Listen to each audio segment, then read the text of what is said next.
Trouble! Two cars around, one in the wall. Lot of cars. Watch your inside. Block her down. And we have a caution.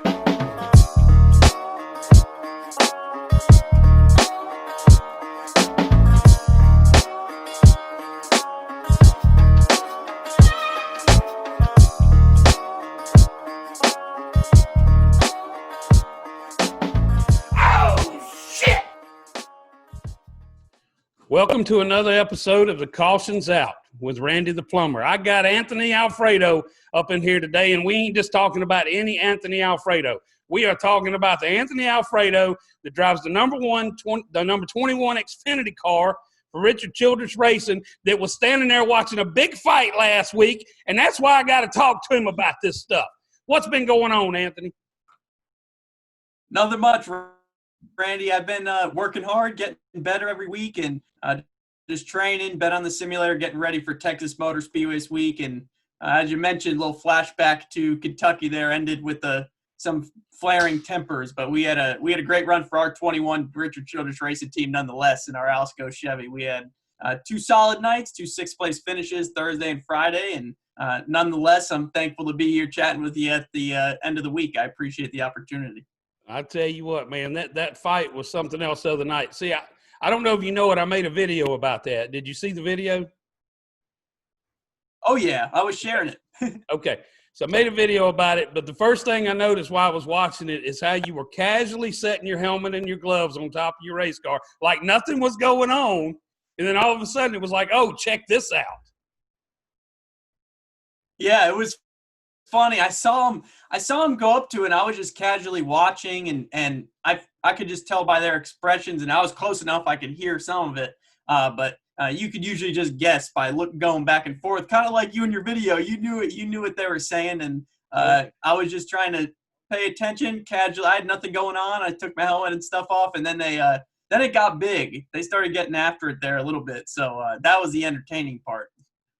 I heard that, but you did have a good finish at Kentucky. That's awesome, man. Proud of you on that one. So thank you. Let's go back to Indianapolis. And I know you don't want to go back to Indianapolis. Can we skip that one and go to when I was leading at Talladega?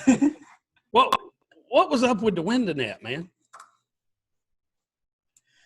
Honestly, we figured it out, and somehow it just came unlatched. I guess, you're hopping those curbs, and it's so abrupt and so hard on everything that it just had knocked it loose, and it came down on me on only lap 2 or 3, and I keyed up over the radio and was telling them the window net's down because it wasn't going to be long till, an official obviously saw it and forced you to pit because it's a safety issue. And the problem is, especially with my seatbelts on and the way those the carbon fiber seats wrap around your body, I can't even lift my arm up high enough to try to latch it, let alone with my belts and everything on. Plus, it's just they're pretty tight. They're not easy to get. So there was no way I was going to be able to latch it back myself. I did try, but the problem is, at least on an oval, you can kind of get away with driving with one hand. But on the road course, man, you come up on a turn and you got to get your left hand back on the wheel so you can downshift or upshift with your right hand. So it wasn't possible. It cost you a lot of spots. I know that. I was watching it. Oh yeah, it put us a lap down actually, and yeah, that was the most frustrating part. Was I didn't think you could go a lap down there, but we did. Unfortunately, just by the time we got it relatched and everything, and fortunately we got back on the lead lap and we're in the top 15 at the end of the stage, and then we ended up just getting destroyed by another car later. The front end was killed on our car, and that really ended our day. But we did our best, and I just tried to learn as much as I could because road racing is pretty new to me. So just tried to make the most out of an okay day or not really great day. But we still got to finish on the lead lap in our Lucas Oil Chevy, so I'm happy about that. But we went back to Kentucky and got some redemption at least. I heard that. And I know you want to talk about Talladega and leading, so let's get into that. What was it like, man? You're at the biggest track that we know, okay? I mean, it's 2.66 miles. It's an awesome track, huge family reunion, no fans there for the most part. There was a few, but not at y'all's race, but there was a few. But what was that like, man, leading at that big boy? That's not an easy question to answer. It was an incredible feeling, to be honest with you, obviously in the race car, you're zoned in, you're so focused, and you're not really thinking about it. But I will say there was one moment there. I had been leading already for a few laps, and I was just thinking, man, I wish there were fans here to share this experience and excitement with me, and I wish my family was here with me. Of course, everyone's been watching at home and listening on the scanner on the NASCAR app, but to be leading a NASCAR Xfinity Series race over guys I've watched growing up and in a famous car like the number 21 car that guys I look up to like Clint Boyer and Kevin Harvick have both driven for Richard Childress in that car. So there's just so much behind it all that made it so special and really cool. And the best part about it isn't just that one race. I know I've got great people around me, great equipment, and we can go win races and put ourselves in contention week in and week out, and that's what we're doing our best to do. But it was really special, and for a lot of people that don't know, including yourself, my parents were race fans. I grew up a race fan. I'm a first-generation racer, so that's one of the coolest parts too, is on the national stage, just going out there and being able to run up front like that, not just there, but as I mentioned, to other places too, has been really cool. And my parents actually visited Richard Childress Racing 25 years ago, before I was born, as fans. They had came down to Charlotte from New York to go to the All-Star, or not the All-Star race, the Coke 600. I think they went to both. And they went over there to visit the shop, and here I am now walking through that same race shop with my name above the door on these race cars. It's absolutely surreal. And you're not a visitor. You're working there. Man, they got to be proud. They got to be. They are. I've been very fortunate. I've got incredible parents and great people around me as a whole. So a lot of hard work's gone into it, but I've also been very blessed. I know you have. First generation too, man. I tell you, that's getting harder and harder to be successful nowadays as a first generation race car driver. So that's quite an accomplishment. And I have a 21-year-old son that wants to be a cup driver right now today. So I understand how these young guys, man, it's dreams. And I know it's a dream of yours. And to go out there and lead at Talladega, man, you had to start feeling like your dreams are now actually starting to come true. Most definitely. It, like I said before, it was this incredible feeling. And part of it, it's not so much that it's unbelievable, but obviously you set these goals. And for someone like myself, I'm always hungry, I like to say, and I set new goals as soon as I achieve, goals I previously set, and I usually set the bar pretty high. When you go out and do something like that, even though you plan on doing that, it's still pretty incredible and just an amazing feeling when you get to that point. And I'm nowhere near where I want to be in my career yet, but like I said, there's these parts and memories I have of points in my career where I just never thought I'd be here, I guess. It's a tough road, man. I mean, when you look at it, only 40 drivers start a cup race any given week. That's that right there by itself. It's 40 people out of the whole United States, plus some. I mean, we have other countries that participate sometimes, but it's quite an accomplishment to get into Xfinity alone, to lead at Talladega, to be with a strong team like Richard Childress Racing. I mean, we're not talking about that Anthony Alfredo's out there in inferior equipment. We're talking about Anthony Alfredo has a chance to win. That's amazing, man. There's so many people that want to be in them shoes. What do you tell them young guys? What do you tell them 16, 17, 18-year-olds that say, hey, I want to be just like Anthony Alfredo. I want to go out and lead at Talladega, and I want to play with my window net, and I want to stand there and watch a fight break out one day. What do you tell them young folks?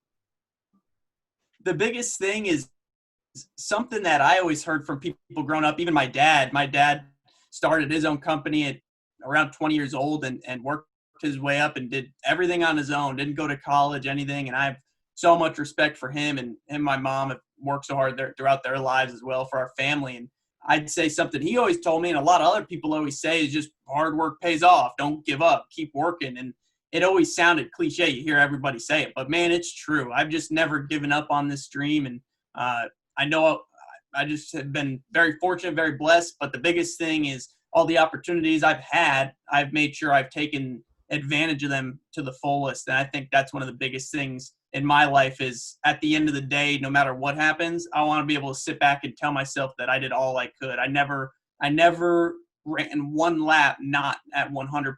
And I never, leave the racetrack thinking I could have done something different. Obviously, there's times with lack of experience, something happens or you make a mistake or whatever, and you wish you could change it. But that's a part of learning. That's kind of a different thing. But just in general, leaving the track, I just want to make sure all my effort, everything I got, was left on the racetrack out there with the competitors. I guess that's the only way to go, man. Lay it down or don't go at all. Absolutely, and that's just what I tell everyone is if you want to do something, you got to be all in. You got to work really hard and do all you can for it, and not just at that thing. Obviously, I work really hard at being a good race car driver, but a lot of things that I do that a lot don't is just the brand building side of things, and doing a lot of my own sponsorship and marketing and business side of things. I've worked really hard at as well off the track. So kind of doing all that and being well-rounded, I think, is very important no matter what your profession or career choice may be. Awesome, man. Awesome. Well, we just had the All-Star race. It just finished up right before me and you got on. I know your teammates didn't do so hot, but you got to admit, it's pretty good. Chevrolet won. Absolutely. It's great for Team Chevy and all the Chevrolet teams, really. It's cool to see them running up front regularly, honestly. It wasn't just tonight, but it's really cool to see them go out there and get the All-Star win with Chase. I wish our Richard Childress Racing Camaros have been in there, Tyler Reddick and Austin Dillon, but as you mentioned, it's still cool to see a Chevy win, and it was awesome to see him race under the lights at Bristol this year for the All-Star race. I thought it was exciting, something new for the fans, and there's a lot we could talk about. I'd like to ask you your opinion on the offset numbers and the underglow. I mean, there was a lot of new things for everyone to experience and witness tonight in the first All-Star race at Bristol. It was. I've been, like I was telling you earlier before we even got on, I've been a NASCAR fan over 40 years. I've seen everything that could possibly change about this sport. I have witnessed firsthand. And they moved the numbers tonight back. And when the first car I saw was Chase Elliott's car when I started watching it, and the number was kicked back, and I looked at my wife and I said, that is really cool. I like that. I like it. Now, we didn't get a chance to see the underglow at that point, but I liked where they moved the numbers because it's more in the middle of the windows now. Because a race car has no doors. It used to have a door, but it don't have a door anymore. And I like that they kicked it back like it's between the windows now, more centered up, because you got that back window and that front window. So I really like that. I hope that stays. The underglow, it was okay. I mean, my son, he's crazy about underglow. He's got it on all his vehicles, but I'm not a big underglow person. I would like for him to see him strap some subwoofers or something to the back of them for the next All-Star race. That'd be funny if they did that, and you can radio through it at the guy behind you when he starts beating on your bumper, or maybe when you're about to move him out of the way, you could tell him you get one more shot. Not too many people beat on Chase Elliott's bumper tonight. He didn't give him a chance. Man, he dominated that thing. Was clean. Oh yeah. I will say that. Go ahead. I said he just took off and left him. It just. Mm-hmm. I don't know. It was like he was on a whole new level tonight.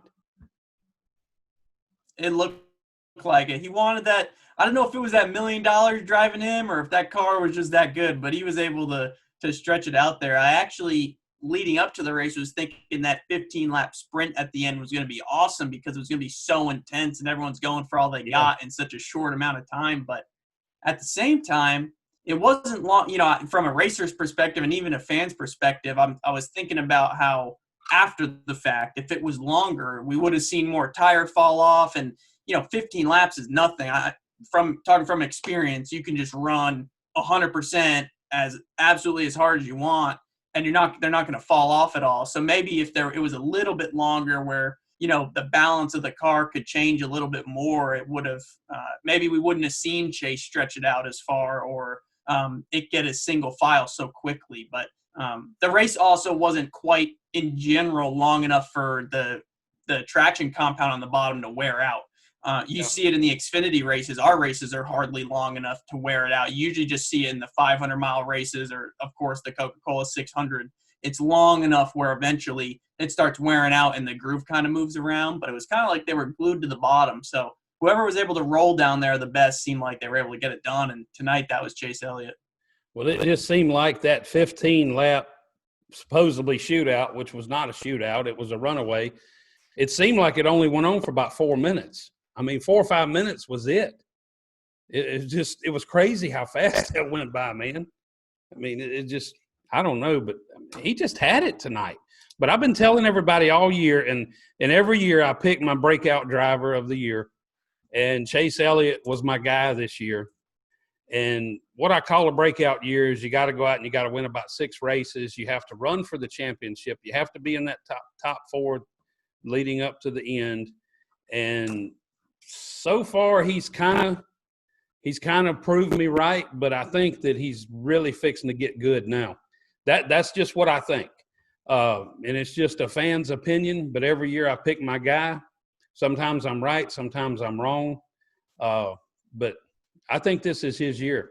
I think it's his year to go out there and become Chase Elliott and not Bill's boy anymore.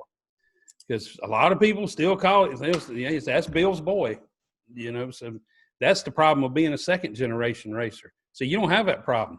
When you get out there and start winning cup championships, which you're going to, you ain't going to be nobody's boy. You're going to be Anthony Alfredo. You're going to be the baddest Anthony Alfredo on the planet. You. I like the way that sounds. That's it. That's the plan, right?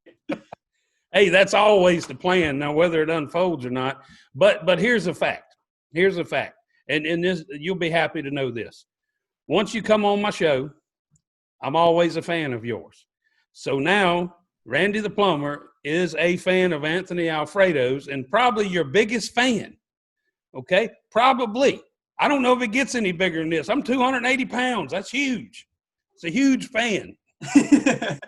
But you have a guaranteed, no matter what happens, and I want to watch you grow up in this sport, because now I've watched Davey Allison grow up in this sport. I've watched Jeff Gordon, Kyle Busch, Joey Logano, Kevin Harvick.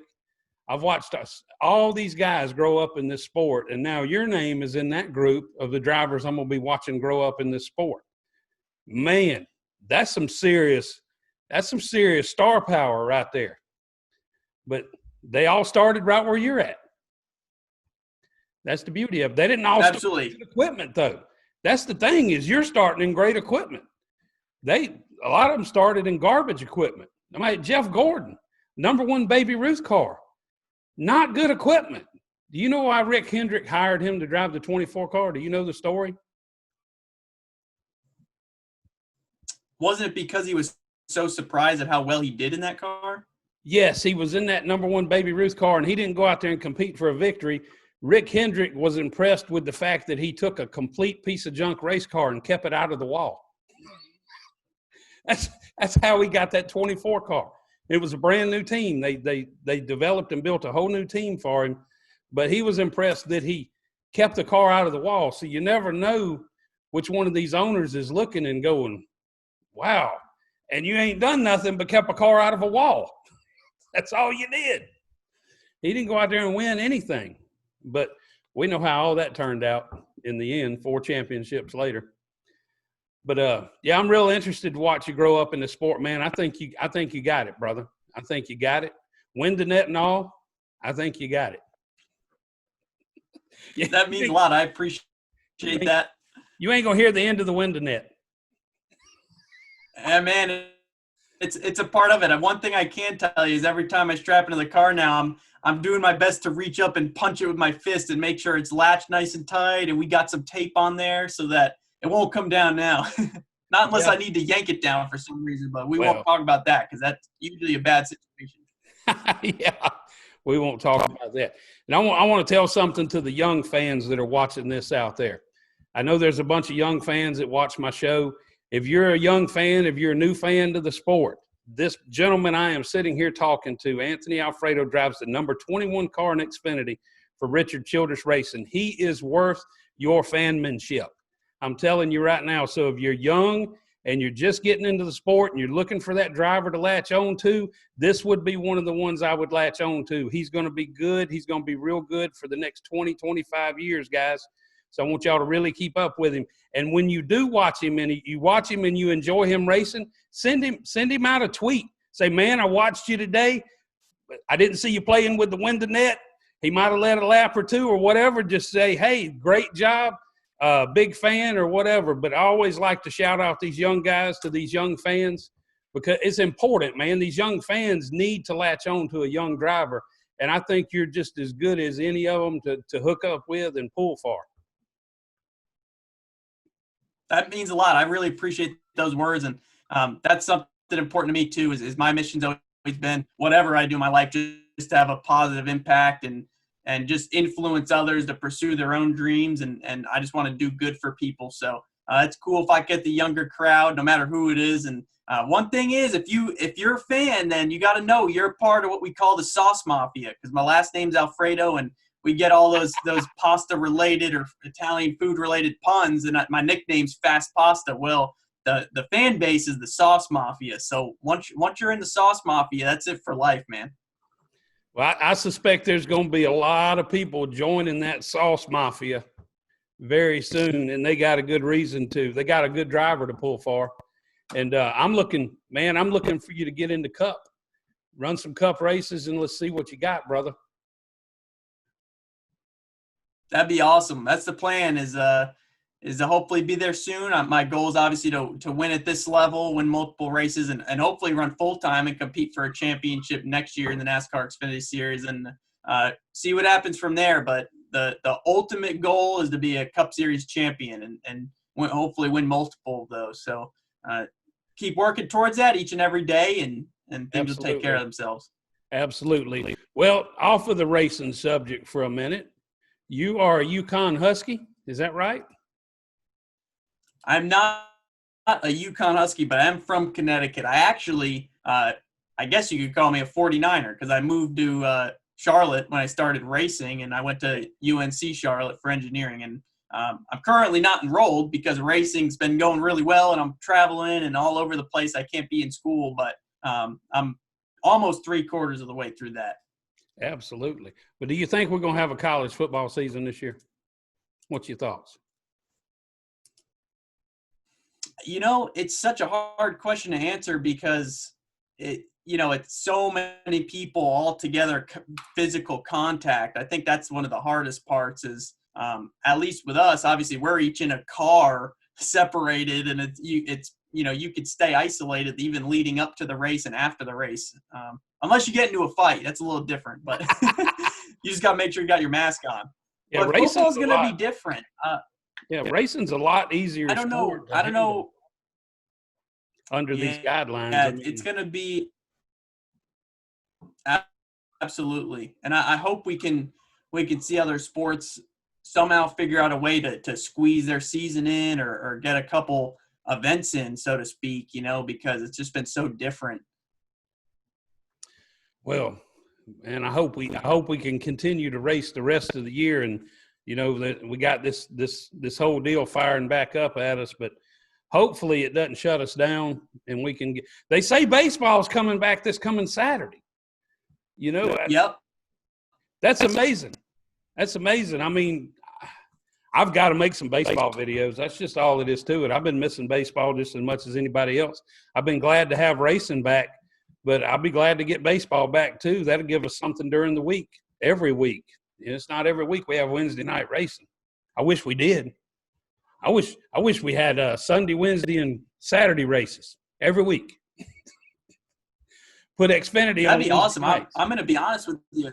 The primetime races are so cool. I think not only for the fans and being able to watch it during the week and at the end of their days, but for me, even as a competitor, I thought it was just, I don't know, there's some sort of different atmosphere when you night race, let alone during the week.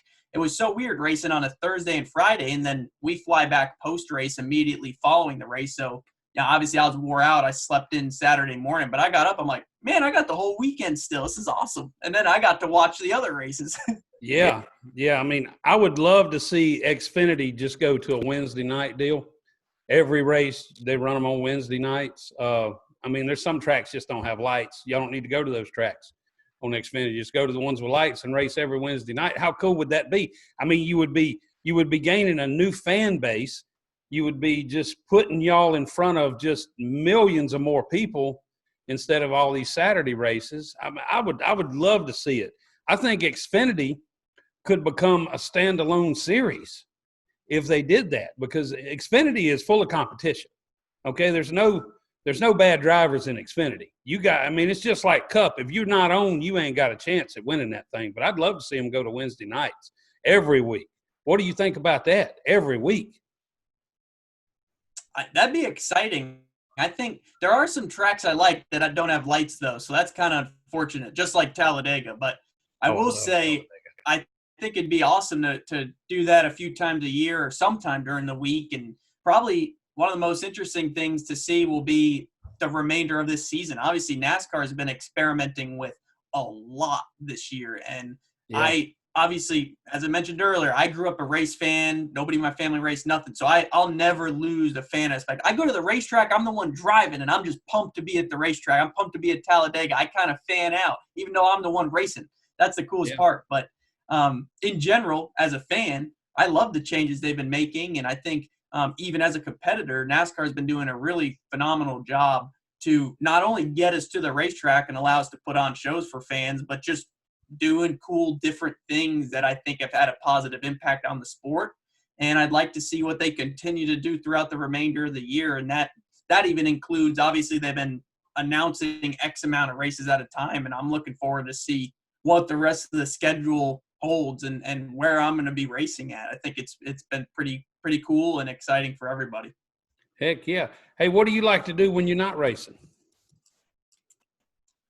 That's a hard one to answer. I've been training a lot, physically and working out for racing, and I've taken to that to where even if I wasn't racing, I'd be very into my health and wellness and fitness in general. But the biggest thing I do is I'm always on iRacing. I'm always on my SimSeats driving simulator. I love to live stream for the fans on my Twitch channel, which is fast_pasta.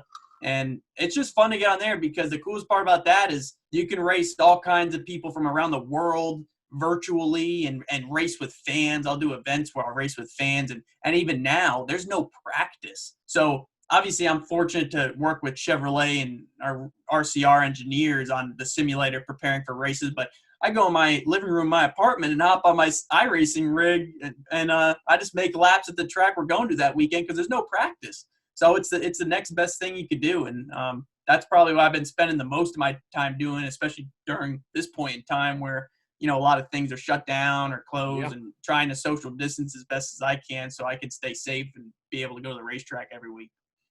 I heard that, man. Well, hey, it was good talking to you. Where can people find you at on social media? All my social media is at Anthony Alfredo. So you can give me a follow, a like, subscribe on YouTube, or check out my Twitch channel, and all kinds of content regularly. I'm always posting stuff every day and staying up to date. And you'll see me sharing these Randy the Plumber videos as well. I was cracking up the other day, man, when I saw that one and you were calling me out for laughing and putting my helmet on the car. I couldn't believe that, because nobody had even – you tagged me in the video, but I didn't know – I was in it and you said something until I was watching it. So I lost it. I was sending it to my family. I'm like, check this out. And then I found out later. I'm like, heck, I'm going to be on this podcast. This is awesome. Yeah, well, man, I enjoy making the videos, but you never know what I'm going to mention in them because I look at everything. I have an 86-inch television that I'm standing in front of. So you were like this tall. You're like 3 feet tall on my television. And you turn around and you got this big grin on your face and it's this wide on my TV, so I see everything very clearly. That's awesome. I love it. And you never know what I'm going to say. You know what I'm saying? Ever since the deal at Indy with the Win the Net, I liked you because that was the first time I'd ever really seen anything about Anthony Alfredo. Okay. And it's because they were pointing you out because of the Win the Net issue. And I told my wife, I said, I like this guy. He's got a good name.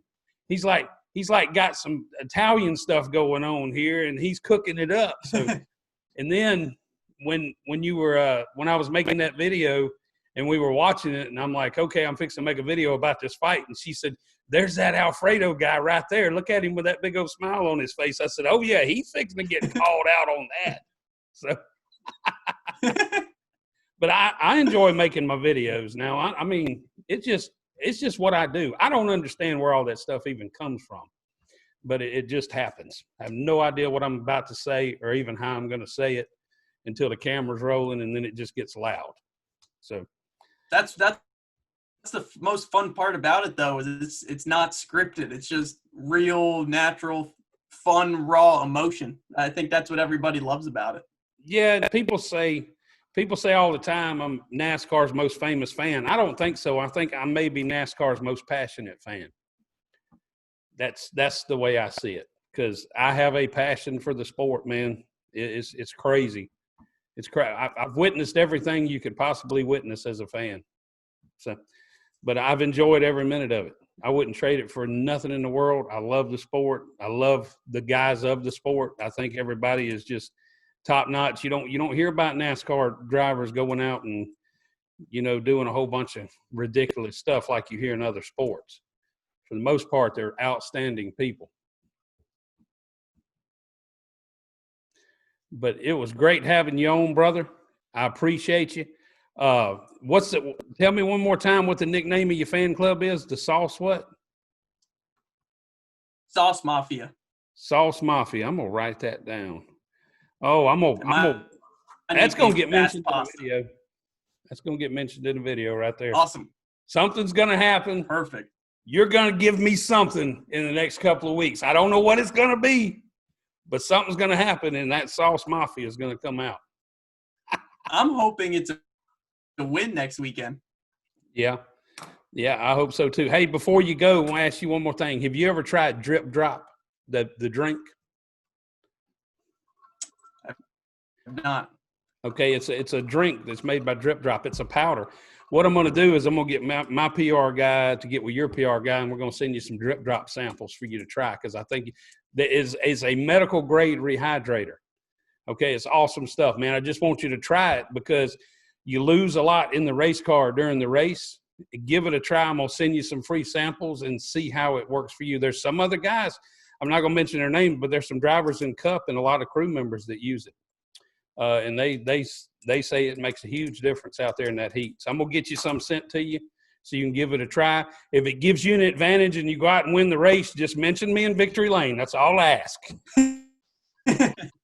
I appreciate that. That's interesting. I definitely need to give that a try because I sweat more than most. So hydration for me is like, obviously it's hot for everybody in those race cars and everyone's hydrating. But if most people are here, I'm like drinking this much and eating this much more and everything preparing for a race. So the anything I can do to help myself in the car is and perform on my peak every time is important to me. So I'm interested and I appreciate that opportunity. I'm looking forward to trying it. Well, I'm going to get some sent to you. Hey, buddy, have a good one, man. We appreciate you. I wish you luck next week, and each week thereafter, go out there and win some races. That sounds good. I appreciate you having me on the show. Hope everyone enjoyed it, and see you next time.